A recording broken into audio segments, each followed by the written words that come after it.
inconcebible que alguien que ha sido autoritario, dictatorial, represivo, vengativo, ineficiente y con una fortuna fuera de toda explicación se atreve a escribir como lo hace y dice que hubo un saqueo desmedido en el sexenio salinista. ¿Usted es el villano favorito? Claro, ¿por qué? Porque escondieron sus incompetencias para culpar a otros. El jefe de la mafia del poder, como comúnmente se le conoce, ha sido uno de los personajes más controversiales de la historia moderna de México. Se habla de que es una rata asquerosa, pero más bien que político no lo es. Aunque en su sexenio fue uno de los cuales más se avanzó en la transformación económica del país. Carlos Salinas de Gortari desde siempre estuvo destinado a tener una carrera exitosa. Su padre, Raúl Salinas Lozano, fue titular de la Secretaría de Industria y Comercio durante el sexenio de Adolfo López Mateos. Su madre provenía de una familia con gran prestigio cultural, así que realmente nunca vivió carencias económicas.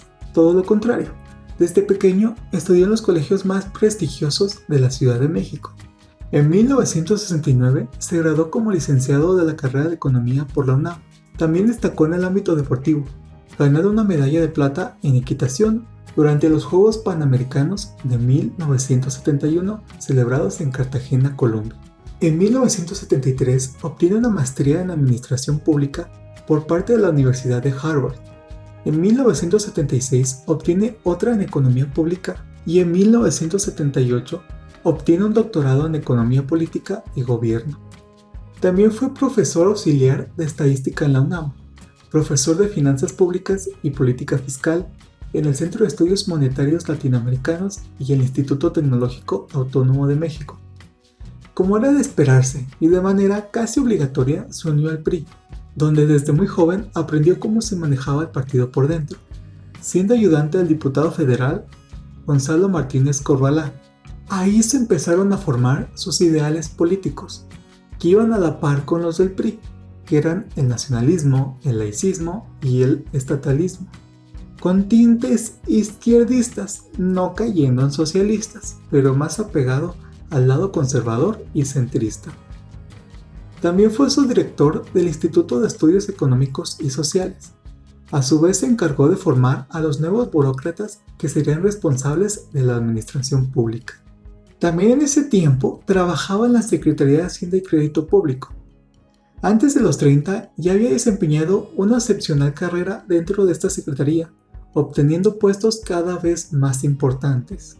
Trabajó muy de la mano con los presidentes José López Portillo y Miguel de la Madrid, quienes le otorgaron el mando de diversos departamentos económicos y sociales. Antes de los 34, ya había trabajado en los centros económicos más importantes de México, llevado las finanzas nacionales e internacionales del país y muchísimas cosas más. Es realmente increíble cómo en tan poco tiempo logró formar un currículum tan extenso. Obvio, sin el gran apoyo de su padre y de los viejos priistas no haya logrado tanto, pero su enorme capacidad intelectual lo hizo formarse un camino por sí solo, ya que era reconocido como un muy buen economista. Pero ya entremos a su carrera presidencial, donde fue directamente seleccionado por el presidente de la Madrid como el próximo candidato a las elecciones de 1988. De la Madrid había tomado a Salinas como su apoyo, por el buen trabajo que éste había desempeñado y porque de la Madrid conocía a Salinas desde que éste era un estudiante de economía en la UNAM. Salinas, al ser seleccionado como candidato, provocó la molestia de los viejos priistas, como Alfredo del Mazo González, exgobernador del Estado de México y padre del hoy gobernador del Estado de México, Manuel Barlet Díaz, hoy director de la CFE, y Ramón Aguirre Velázquez, quien fuese jefe del gobierno del Distrito Federal, el cual en esos tiempos ya tenía una pésima reputación. Para no cese y mala suerte de Salinas y de la Madrid, 2 días después de su destape como candidato, se destapa una de las peores crisis económicas en la historia de México, donde la inflación se mantuvo en un 160%. Las cosas ya se le complicaban al PRI, quienes veían como Cuauhtémoc Cárdenas tomaba gran popularidad debido al populismo del mismo y el respaldo que tenía de grupos izquierdistas y progresistas. También temían del candidato del PAN, el empresario Manuel Cloutier del Rincón, padre de la hoy secretaria de Economía Tatiana Cloutier. El panorama no lució muy alentador para el priismo. Las encuestas verdaderas posicionaban siempre a Cárdenas como el ganador. Así llegamos al 6 de junio de 1986, donde Salinas misteriosamente salió ganador en la famosa caída del sistema, donde la Comisión Federal Electoral, dependiente directa de la Secretaría de Gobernación, se le colapsó el sistema curiosamente cuando los resultados favorecían a Cuauhtémoc Cárdenas. También el PRI obtuvo la mayoría en ambas cámaras, pero no una mayoría absoluta, ya que no tenía el número suficiente para aprobar por sí solos reformas constitucionales. Con Salinas se selló la decadencia del PRI, el cual fue destruido por dentro y por fuera, ya que los mismos priistas se quejaban de los malos manejos que tenía el partido. El descontento social no se hizo esperar, pero a pesar de los múltiples reclamos y marchas, Salinas fue nombrado presidente el 1 de diciembre de 1988, convirtiéndose en el presidente más joven de la historia con 40 años.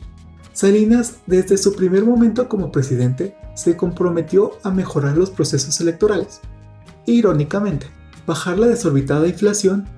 Por primera vez, se iban a aplicar estrategias económicas bien pensadas y no hechas por simple ideología o ignorancia, como lo habían hecho sus antecesores, que habían sido abogados o militares. Salinas se ganó el descontento social no solo de la gente, porque se alejó del modelo populista y nacionalista, algo que en verdad era sumamente necesario en aquel tiempo, sino también se ganó el odio del PRI de la vieja guardia, quienes vieron cómo sus negocios caían con cada reforma que hacía Salinas. O eso se dice. En 1982 inició con una enorme campaña de privatización de las principales industrias en México. ¿Qué le diría usted esta noche a esa gente? Yo dedico todo un capítulo para explicarle a los mexicanos cómo se hicieron realmente las privatizaciones. Cada una, cuánto se obtuvo, a qué cuenta fue y en qué se gastó. Como la de telecomunicaciones con Telmex e Imevisión o TV Azteca, la industria química, la industria siderúrgica o metalurgia con Altos Hornos de México, varias aerolíneas, bancos y lo más importante, le dio una total autonomía al Banco de México. Antes de él, prácticamente todas las empresas eran manejadas por el gobierno, por no decir por el PRI. También se puso fin a la reforma agraria hecha por Lázaro Cárdenas, dando así la obtención legal a los millones de ejidatarios. Logró más o menos solventar el problema de las tierras en México, problema que se dio con el gobierno de Porfirio Díaz y que fue uno de los detonantes de la revolución. El gobierno estaba recibiendo una buena entrada de dinero a partir de las privatizaciones, aunque esto también fue uno de los detonantes de que hoy sea recordado con tanto odio, ya que, si bien estas privatizaciones abrían a México al mercado internacional, también hacían que los trabajadores recibieran bajos sueldos y provocaron que la economía nacional estuviera cimentada casi en su totalidad por capitales privados. Para solventar el descontento social, crea el Programa Nacional de Solidaridad, financiado con los recursos del liberalismo, programa el cual buscaba dar apoyo a los sectores más vulnerables. También logró solventar los problemas que se tenían con la Iglesia, regresándole al clero los bienes expropiados. También firmó un acuerdo diplomático con el Vaticano, poniendo fin a las asperezas que se tenían con la Iglesia derivadas de la Guerra Cristera. Durante su sexenio, la inflación bajó más de un 153%.